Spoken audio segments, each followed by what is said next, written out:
Hi guys, how are you? Welcome back to the channel. Welcome back to another review into the old studio, to my previous living room where I originally started filming. In today's video, we'll be taking a look at the Chronicle from Mitch Mason. I'm a bit late reviewing this one because they already sent out the production models out to customers. Kickstarter campaign has already been finished way back in 2020, and I'm late because I still have the original prototypes from the Chronicle.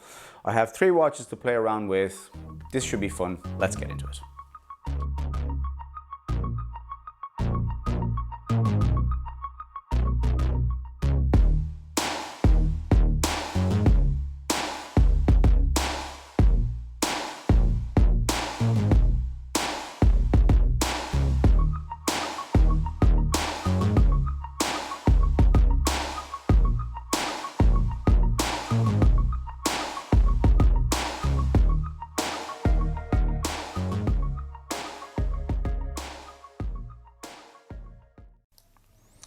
The Chronicle was, like I said, live on Kickstarter at the end of 2020, and as you'd expected, it got funded almost instantly.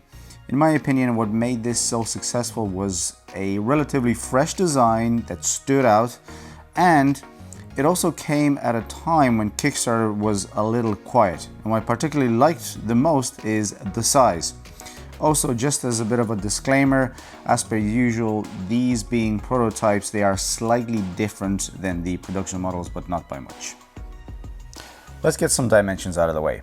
The case diameter is a little over 36 millimeters, but it does wear a bit larger than the actual size would suggest. We have a lug-to-lug of 43.5, so it's very, very compact. And we have a lug width of 20 millimeters. The thickness is 13.5 millimeters with that slightly domed sapphire crystal, and on the supplied leather strap it weighs 80 grams. Despite all those dimensions, the watch wears more like a 39 rather than a 36, and considering the fact that it is 13.5 millimeters thick, it is very balanced on the wrist and it doesn't feel tall at all. In terms of specs, the case is 316L stainless steel, and the finishing on these prototypes is as good as the real thing. If you didn't know that these are prototypes, you wouldn't have even guessed it. A mixture of brushed and polished finish. We have brushed through the middle parts of the sides and polished everywhere else. Polished bezel and brushed on top of those angular lugs. This mixture of polished and brushed really makes the angles of the case pop when the light hits it. At the 3 o'clock position, we have the screw down crown signed with the M Mitch Mason logo. The crown has these fine ridges that aid with the grippiness. On the production model, the ridges won't be as fine, and the main purpose for that is to make it even grippier. Honestly, I don't think that's necessary, since the finishing on the case is already pretty good and the actual ridges on the current crown would be perfect, but okay. The dial is covered by a domed piece of sapphire crystal, which is 1.5 millimeters thick. These prototypes have 1 layer of air coating on the front and 1 on the back, but the production models have 5 layers of undercoating, which is an improvement on that part. There are 4 dial colors to choose from, 2 sandwich dials and 2 regular ones with all printed numerals. All dial options are very legible since this is supposed to be a classy field watch. The sandwich dials have the 3, 6, 9 and 12 recessed, and up until 10 the hours are marked with 0 in front, as opposed to the normal dials which take a more simplistic approach.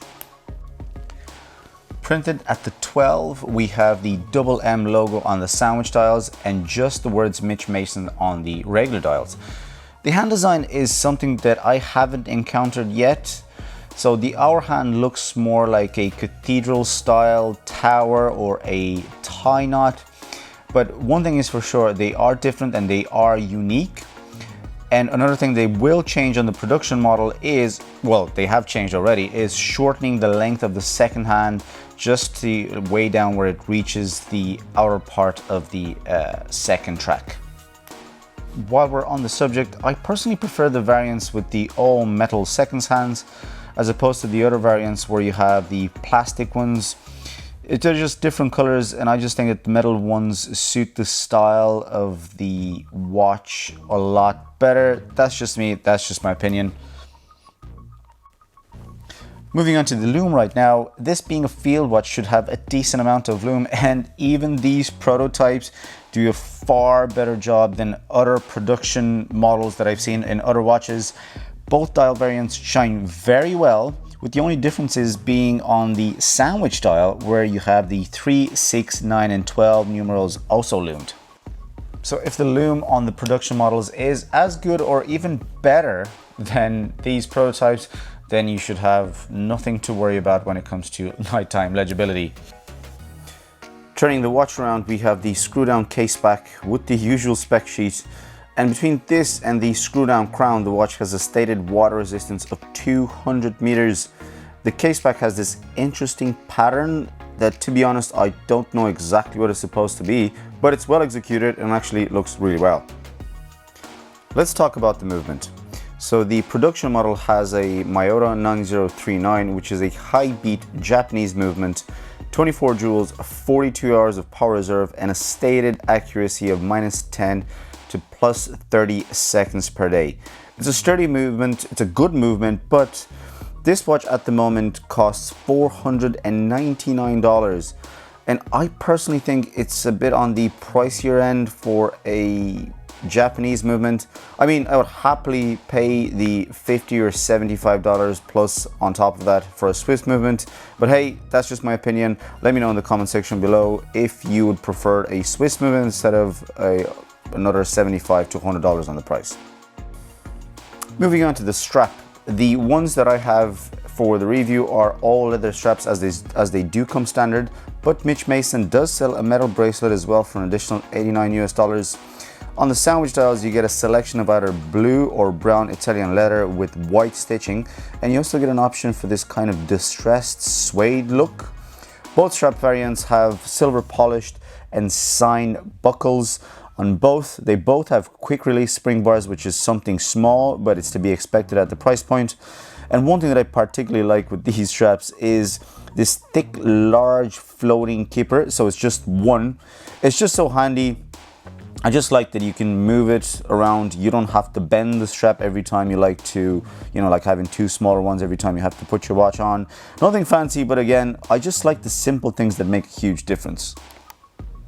To sum it up, guys, the Chronicle is a fantastic first offering from Mitch Mason.